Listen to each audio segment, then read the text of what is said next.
Crude oil prices in the futures market settled at a 5-month high, up more than $1 a barrel today at $97.85. Prices have surged nearly 2% just this week. Traders say the reason for the price spike is the political turmoil in Syria.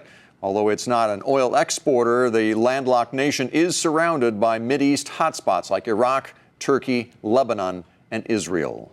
John Kilduff says get ready for higher oil prices and to pay more at the pump. He's founding partner and an oil analyst at Again Capital. John, great to have you here with us. Good evening.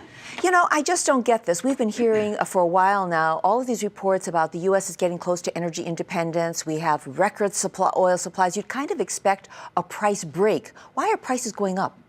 Well, it's a reminder that the best we can probably hope for is energy self-reliance and not independence. It's a global market.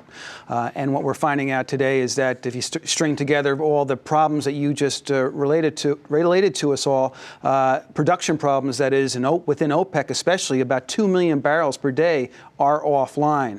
Whether it's Libya, some of the African countries, and the embargo on Iran, it all adds up to tipping the balance globally to a tighter market rather than an oversupplied or even glut situation, even though we have record inventories here in the United States. There are those who say that some of the price increase we've seen is attributable to speculators in the oil market. They're pushing the price up beyond what it should be based on supply and demand out there. Is that the case? Yeah, well, I guess if there weren't riots in Turkey where half of Iraq's exports go through, or if there wasn't a potential conflagration here over Syria between the U.S. and even Russia as a proxy war, then the speculators would have no reason to go in and buy up the oil they can now to avoid the rush. So, there's a rationale behind why traders do what they do. The diminution in output, the 2 million barrels that I just went through, it's real. And demand is sufficient enough out there that that's what we need. We need those 2 million barrels to push the prices down to the 80s and 70s, where they could go.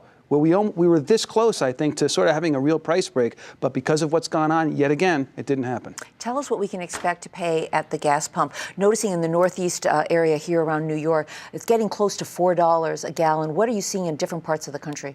Well, that's the other irritating factor, I think, for U.S. consumers, is that we have all this oil now, and we may be in the process of trading our crude oil addiction to an imported gasoline addiction. We've closed a slew of refineries on the East Coast. A number of others have been through extended maintenance. So the people in the Midwest have been paying unbelievable amounts for their gasoline, $4.50, sometimes $5 a gallon. Really? Already at $5? Already pushing $5. And that's a result of one major refinery in Indiana that's been going through an extended maintenance period.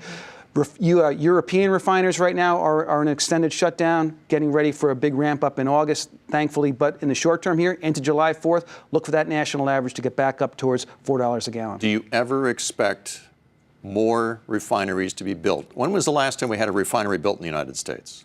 I think you have to go back to 1970s, Bill, early 70s. Now, there are some smaller teapot refineries on the board to process some of the shale oil in North Dakota and some of the other places more locally. Right. So you can be less reliant on pipeline getting it up to these regions. So we may see some of that. But other than that, no, they're closing. They're closing in Europe. They're closing here. Because it's not profitable. It's not profitable. And the industry is going through a rationalization like we've seen with the airline industry. All right. Too much overcapacity, believe it or not. John, thanks for coming by. Thanks, John. Great seeing you. Have a great weekend. And John Kilduff from Again Capital.